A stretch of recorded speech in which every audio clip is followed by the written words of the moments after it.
Hey, what's up everyone? This is Paul here, broadcasting from Tokyo, Japan. Today I want to give you my thoughts about this camera after 6 years of working with it. So the structure of today's video is I want to talk to you first about how I got into 6.7, the format, then why this camera, then I want to talk to you about the really amazing opportunity that I had, the experience that I had of meeting Yasuo Uchida-san, the chief designer of this camera. And then also I want to share with you some of my prints at the end. So here we go.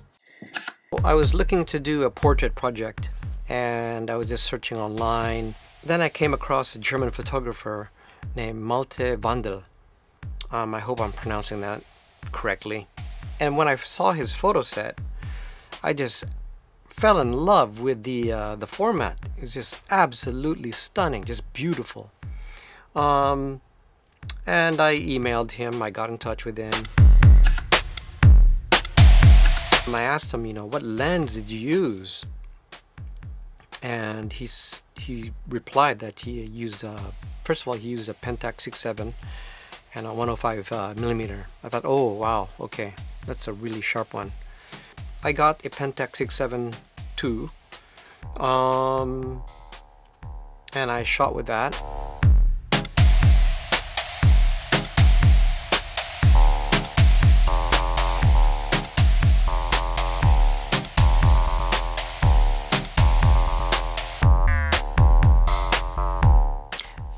I eventually sold that camera because Pentax 6.7 is really heavy and it was just really hurting my back. It's like a tank. And I eventually sold that camera to Trevor Masid. Shout out, check out his website, awesome photographer. So I was looking for something a little bit more compact. And then I came across a Japanese photographer named Osamu Kanemura. He was using a Makina 6.7. He was using this camera.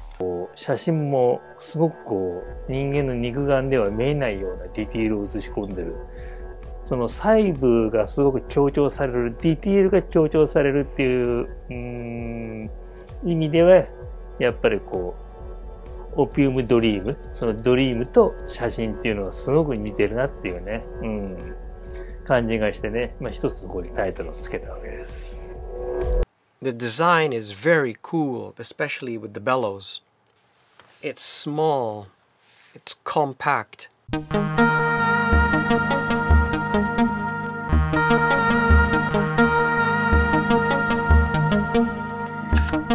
So the first time I met Yasuo Uchida, that was in April of 2014.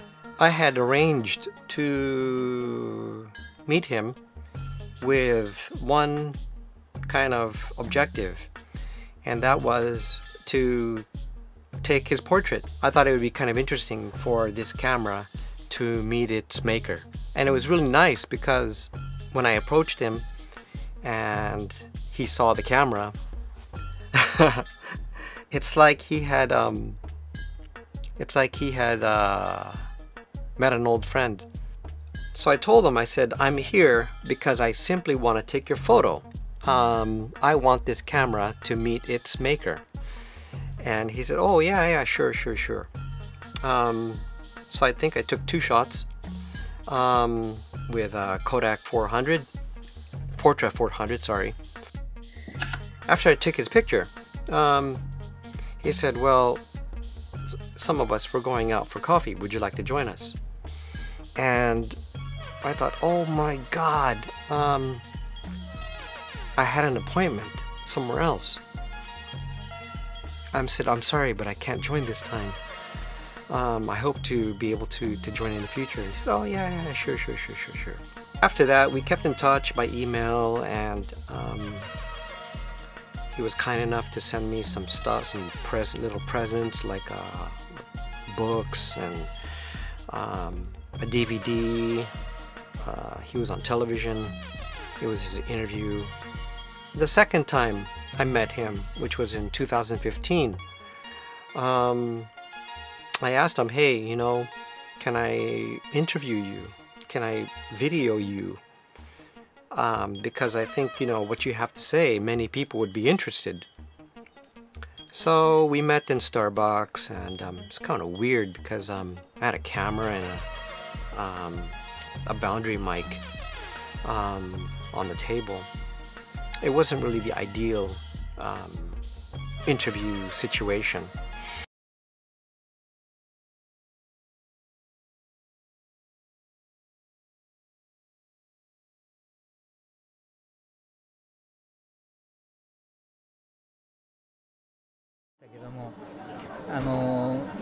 土井さんの指示でデザインを非常に重視したいというんで、ミュンヘン工科大学のガイスラーっていう教授、デザインの教授なんですけども、それに自分は頼んだと。ついてはお前はそのミュンヘンへ行ってガイスラーと相談してくれないか。で、僕がやっぱり今非常にこのカメラで愛着持ってるのはそのデザインなんですよね。でもちろんガイスラーのデザインも気に入らないところがあって、随分僕も直してもらったとこあるんですけども、僕と意見が合わなくて僕が譲歩したとこはね、この前なんですよ。この前ね、こんなでかいね外観にしちゃいかんと僕は言ったんですよ。当時の感覚で言えばね、こういうふうに出てきた場合にできるだけここを小さくしたいと、当時の感覚ではね。ガイスラーはね絶対譲歩しないんですよ。でとにかくできるだけ大きくしてくれとそれでそこでね2人の意見が合わないで、最後までねここを大きくしないで揉めたんですよ。で最後僕は譲って他でガイスラーに譲ってもらったところあるんですけども、ここは僕が譲ってでこの大きさにしてもらったんですよ。で今ではこの大きさ素晴らしいとやっぱ彼はすごかったというふうに今ではねそう思ってます。このデザインがねこのカメラの決め手だったと今ではそう思っています。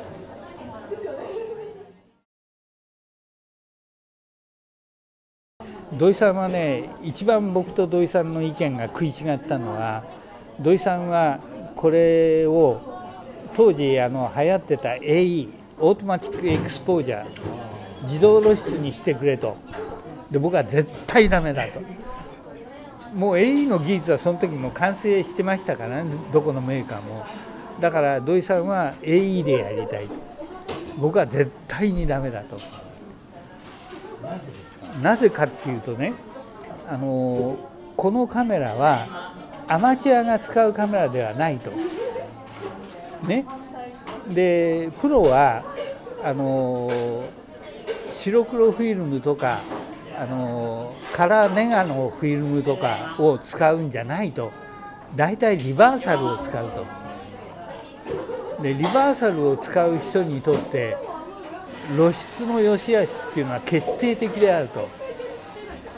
だから AE っていうのはいくら精度よく作ってもセンサーの時光角とか、それから被写体の輝度分布とか、そういうものに影響されていつも必ず 100% いい露出になるとは限らない。だから絶対に AE ではダメだ。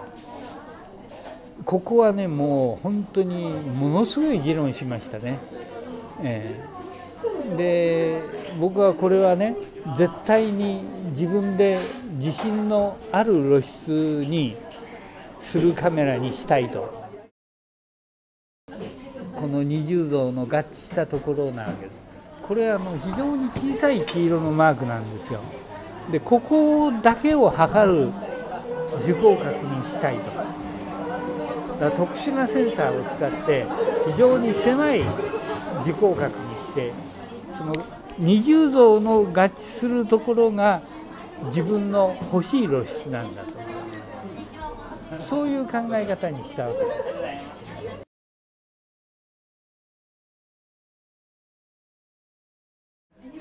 土井さんに譲ったところはそのデザイン、ガイスラーのデザインともう一個あったんです。それはね、レンズ、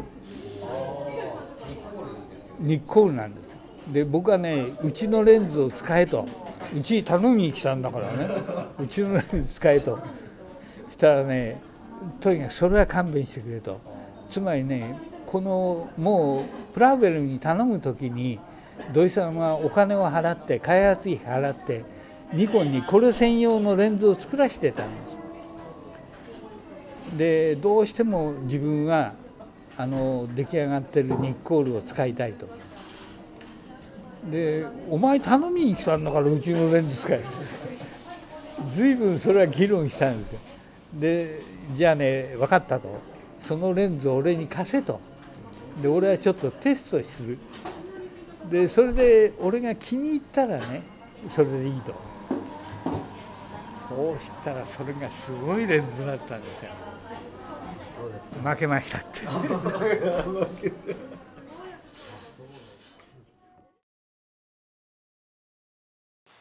But I want to tell you some things that are not included in that video. He said that I asked him, I said, you know, there are a lot of people who are fans of this camera. And he said, oh, I didn't know that. You know, he said, oh, I wasn't aware of that. I mean, he's just a designer. He's just an engineer. He said, yeah, I had no idea that it's so popular now. But he said that this was not his kind of biggest achievement. He said, that was not my project. That was Mr. Doi's project. That's his project.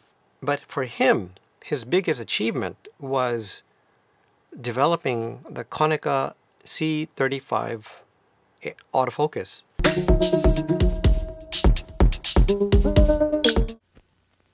シャッターを押すだけでずっとピントが合っちゃう、これがジャスピン。ずっとジャスピン時代が続きそうですね。ジャスピンコニカずっと。This is what he was most proud of. I think this is where he had more kind of involvement from the birth.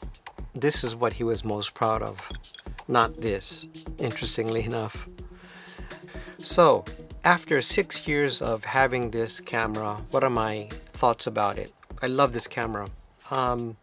For certain projects, this is my go-to camera. This is my workhorse. The spot meter is incredible. It's amazing. If you could find one with a working spot meter, go for it. And as Uchida-san said in the video about the 20-degree angle for the sensor, amazing. I have not had any problems with this. I've heard a lot of complaints or comments about this and that. Yeah, that might be true, but I think if you're careful with it, careful with any camera, it should go a long way. But I haven't had any problems. Now, before you jump out and buy this camera, I think there are a couple of things you need to think about. First of all, it's 6:7 format. Second, it's fixed lens. So I think these two things, they're really going to dictate or have big control over your shooting style, your photo concepts. You can't shoot like macro, of course. Street, I wouldn't recommend it because it's quite fragile. I think experienced photographers are going to know what I'm talking about. However, if you're just getting into photography or film, or you want to move into medium format, you really should think to what degree you want to get into. Are you going to print? How big? Are you just going to scan? This is my opinion. I think you're going to see the real benefit or the real kind of performance of medium format film photography is when you print it, when you print your images, especially when you print it big. These are just 5x7s,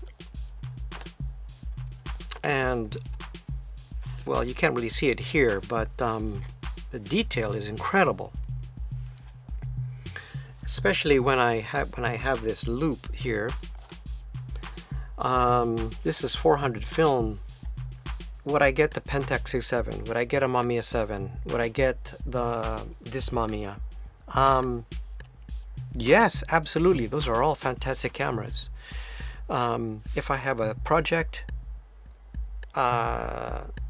suited for those cameras and for my shooting style, yes, I would, absolutely. So for me, it's not a matter of this one or that one. I'm just going to use this for this project. I'm going to use a Pentax for that project. I'm going to use a Mamiya for this project or in this situation. They're all excellent cameras. I think the time when you see the real performance of this camera or any medium format camera is when you print